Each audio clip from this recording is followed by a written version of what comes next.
Llegó el momento de dialogar, de decir las cosas claras, tal y como son. Esto es Desde Mérida, un programa para platicar de temas sociales, políticos y económicos que interesan a nuestra ciudad, a nuestro estado y al país. Noticieros Cadena Raza presenta Desde Mérida con Bernardo Orlais y Rodrigo Menéndez. Desde Mérida, comenzamos.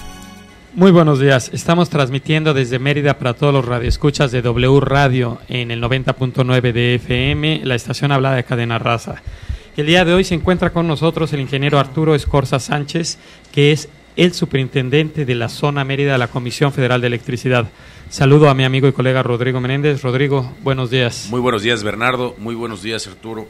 Sí, buenos días. Antes de comenzar, quisiera yo mandarle un abrazo, pues, muy fraterno a la familia de Jorge Muñoz Menéndez, que falleció esta semana y pues de manera repentina, y le mando un abrazo a toda la familia con muchísimo cariño.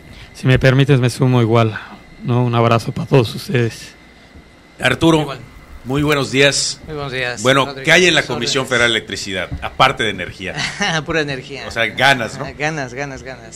Oye, ¿cómo está dijimos al principio, vamos a comenzar por el principio. ¿Cuántos generadores hay o cuántas plantas de generación de energía hay en Yucatán? Bueno, podría yo mencionarte que la península de Yucatán tiene diferentes puntos de generación que están interconectados con el sistema nacional. Llamamos sistema nacional y sistema peninsular. En el sistema peninsular tenemos generación en la parte de Yucatán, la parte Campeche, la parte Quintana Roo. La generación que se tiene aquí, pues, lógicamente es para abastecer a la península. ¿Y es autosuficiente? Sí es autosuficiente. ¿Nos manda Chiapas? No, sí somos autosuficientes. La generación es en este momento, y también está previéndose el crecimiento de los desarrollos a fin de poder prever el incremento de la generación. Pero también tenemos posibilidad de interconectarnos al sistema nacional si así lo requiere, pues por alguna salida de máquina, por mantenimiento, ya sea en el nacional o en el peninsular, que a veces le entregamos al nacional o a veces recibimos. Es decir, ya no dependemos al 100% no, por supuesto que no. De la nacional.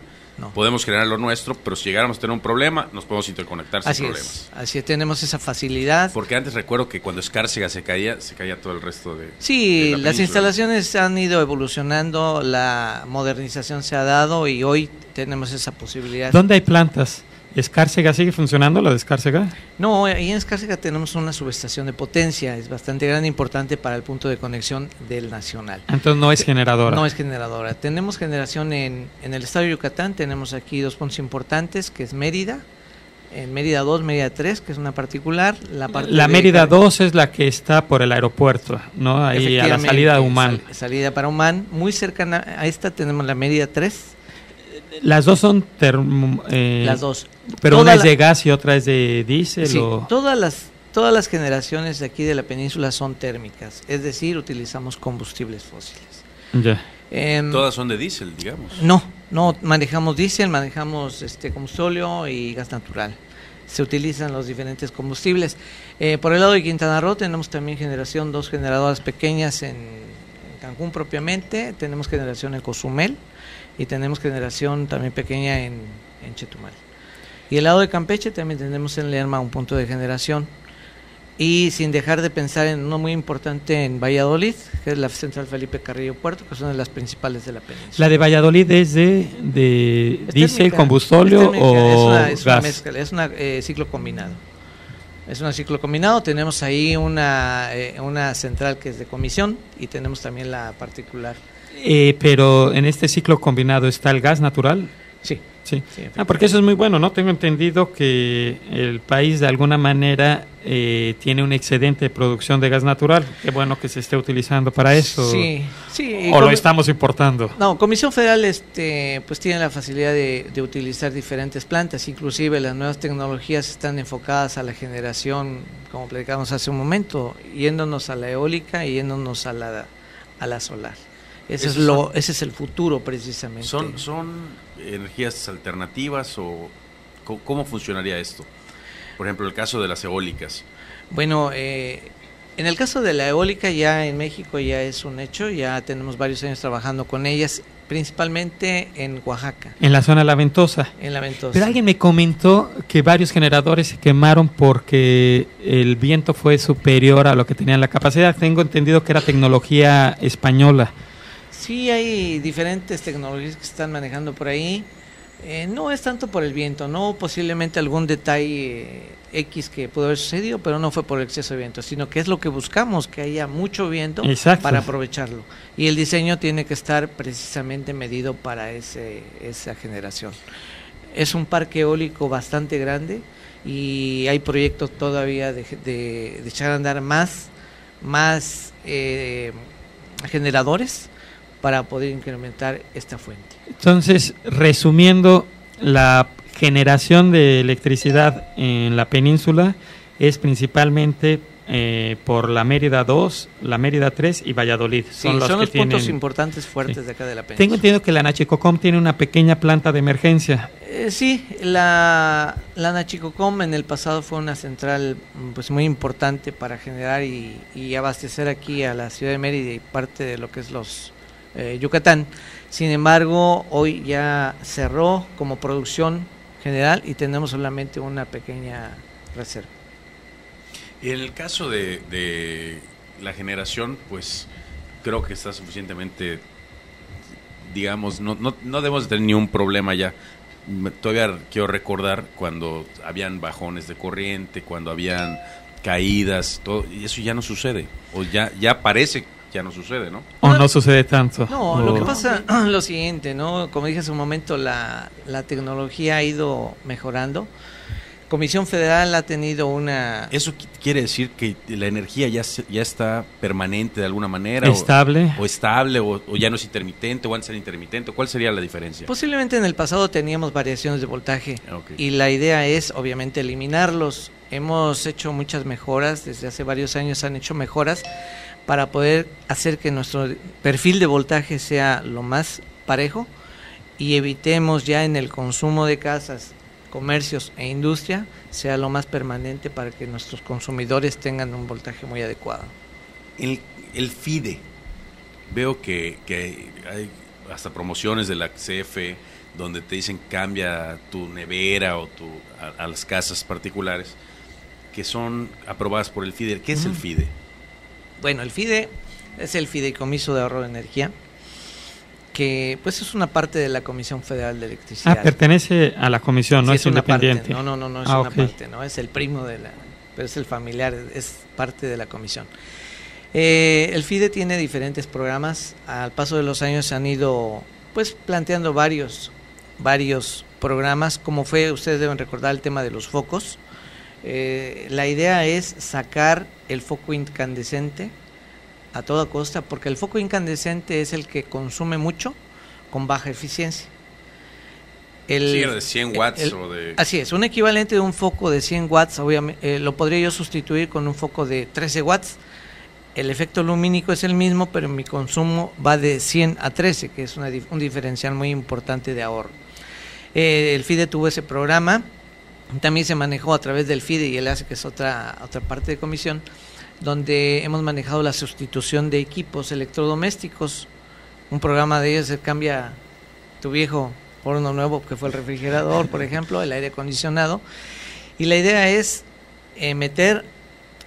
hacer la sustitución del refrigerador, del aire acondicionado de alta eficiencia para poder lograr ahorros en nuestros consumidores. También recuerdo que el FIDE trabajó muy fuerte en una época por invitar a la población a utilizar el aire acondicionado a 24 grados. Y lo que comentaban era que un aire acondicionado trabajando a 24 consume la mitad que si lo pone uno a 21 o 22 grados. O sea, poquitos grados en el aire acondicionado era una diferencia económica muy importante. Sí, definitivamente. ¿Sí es está comprobado y hay muchas pruebas de muchas organizaciones que el organismo humano a los 24 grados tiene el confort adecuado para trabajar, para desenvolverse. Desgraciadamente, muchas personas tienen la costumbre de poner a 18 grados el aire acondicionado. Para que llegue más rápido. Para que llegue más rápido, y definitivamente puede llegar más rápido, pero a un costo muy elevado. Pero también llegan más rápido los daños a la garganta. Por supuesto. Ando así. Lo que pasa es que sales al calor, entras al frío. Sales al calor, entras al frío. Yo te iba a decir, ¿Mandé? a tu edad puede ser. Oye, y... Sí, pero es muy importante, y vale la pena remarcar. 1-0. Veo que vas por la revancha.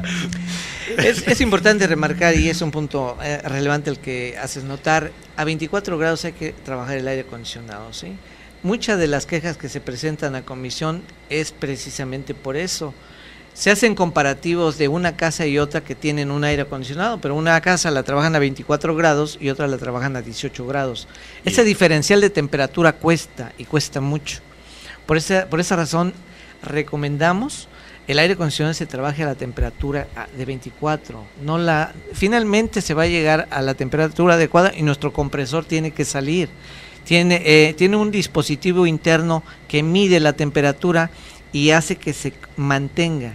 No es necesario que hagamos esos extremos.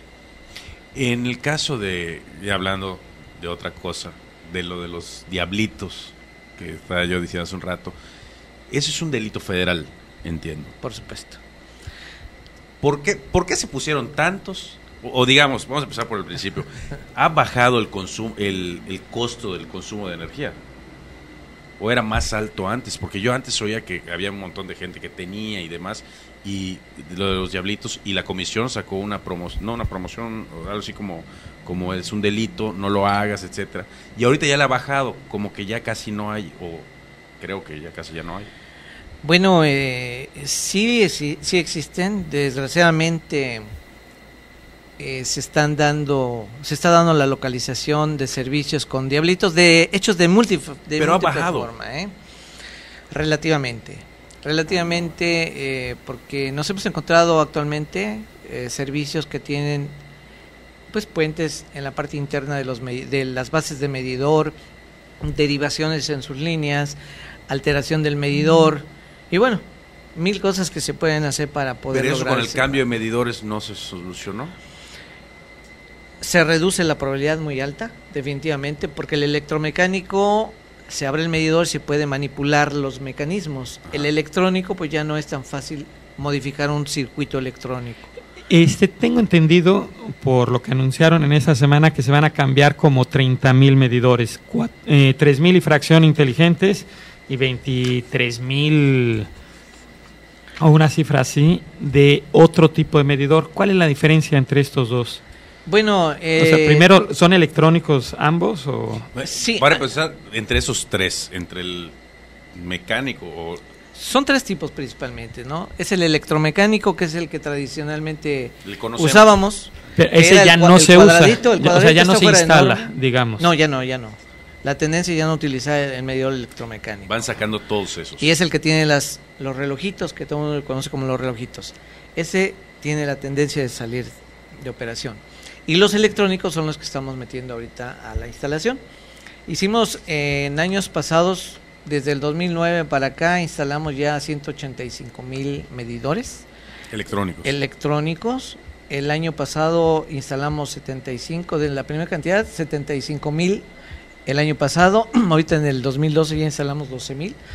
Y tenemos un programa bastante ambicioso para poder seguir sustituyendo. ¿Tenemos alguna idea más o menos de cuántos quedan? Bueno, ahorita tenemos ya 185,000. No, ¿cuántos quedan electromecánicos? Así es, electrónicos. Nosotros tenemos 450,000 clientes. Entonces la diferencia es lo que nos está quedando, ¿no? O sea, son 250, 270, 264. Sí. Oye, entonces tenemos esa tendencia para llegar al 100%. ¿Cómo se levanta con el medidor electrónico? O sea, ¿cómo se levanta las lecturas? La lectura. Va una persona, porque entendido... con el electromecánico era que con el mecánico llegaba una persona a checar, a leerlo, ¿no? Sí. ¿Y ahora? Y me decían que habían unos nuevos que ya desde la central automáticamente...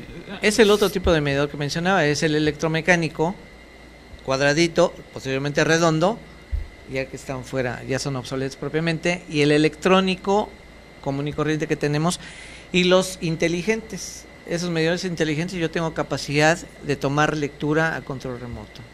Entonces ya no hay necesidad de que vengan a tomarla nadie. Así es. Pero los inteligentes son los, no son tantos.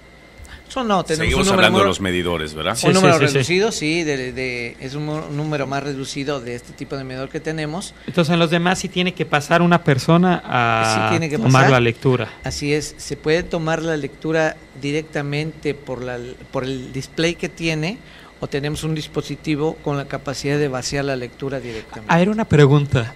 ¿Cuántos de los usuarios verificarán, porque yo no lo hago, la lectura que aparece en el recibo con la de su medidor? O sea, porque en principio como que todo el mundo al recibir el recibo podríamos grita ir primero, ¿no? Sí, pero podría ir a donde está el medidor y verificar si el número coincide, claro, o más o menos cercano. Así y yo creo que nadie hacemos eso. Bueno, algunos deben de hacerlo, pero definitivamente es un porcentaje bajo. Sí lo hace, mucha gente lo hace por tradición, ya lo viene haciendo y hace las comprobaciones. Ojalá que mucha gente lo pudiera hacer para que esté consciente del nivel de consumo que pudiera tener. ¿Cómo es ese nivel? ¿Cómo pagas con respecto al consumo? Dicen que si mientras más consumes, más pagas. Sí. O en los tabuladores, no sé cómo funciona eso. Sí, en todo el país tenemos una clasificación de tarifas con diferentes rangos. En el caso de nuestra región, pues manejamos la tarifa 1C. La tarifa 1C pues está enfocada para los 750 kilowatt-horas. Obviamente tenemos escalones de consumo. Dijiste efectivamente, entre más consumo, más me cuesta. Y el problema es cuando llegamos al tope de esta tarifa. Brincamos de la tarifa 1C, que es la normal, brincamos a la tarifa de alto consumo. Es cuando se nos dispara la tarifa hasta veces el 2.5 o 3 veces más el Oye, valor. ¿Y no debería de ser que mientras, como cualquier otro producto, si mientras más yo consuma, más barato sea? Mira, es una forma de motivar al cliente a que no se consuma. Ahorrar. Yo debo decirte que la experiencia nos ha dicho que la energía se consume muy ineficientemente. Muy ineficientemente. El aire acondicionado y la refrigeración son los dos elementos que consumen más en cualquier lugar. La industria, el comercio y las casas. El microondas. El microondas es un elemento que utilizas 1 minuto, 2 minutos y se acabó. Sí. Son 1500 watts, pero es un momentito. En cambio, el aire acondicionado lo tienes o todo el día o toda la noche, como tú lo uses. Ya hablamos de las temperaturas, que ese es un factor, pero necesitamos hacer que se consuma realmente. Utilizamos el aire acondicionado muchas veces con la ventana abierta. Todo el aire frío que generas en el interior simplemente lo estás sacando. Entonces el compresor va a trabajar un número de veces, X número de veces, que tu consumo lógicamente se va a ir para arriba. El refrigerador es el enemigo oculto, como se dice. ¿Por qué? El refrigerador tiene un elemento que se llama termostato y te mide la temperatura. A determinada temperatura que tú lo gradúas, el refrigerador se echa a andar y para su compresor. Si ese termostato deja de funcionar, posiblemente por mantenimiento, posiblemente por antigüedad, simplemente el compresor va a trabajar todo el tiempo y no va a parar. Entonces, el día completito estará trabajando y el consumo se nos dispara. Por eso hay que cuidar esos dos elementos para poder... Entonces sí vale la pena invertir en tener equipos nuevos, ahorradores de energía. Y el FIDE apoya o ayuda a que uno lo pueda hacer. Sí, cómo no, efectivamente el FIDE está ayudando a aportar esa cantidad. Nos vamos a un corte comercial y cuando regresemos seguimos aquí desde Mérida con el ingeniero Arturo Escorza Sánchez. Él es superintendente de la zona Mérida de la Comisión Federal de Electricidad. Volvemos desde Mérida.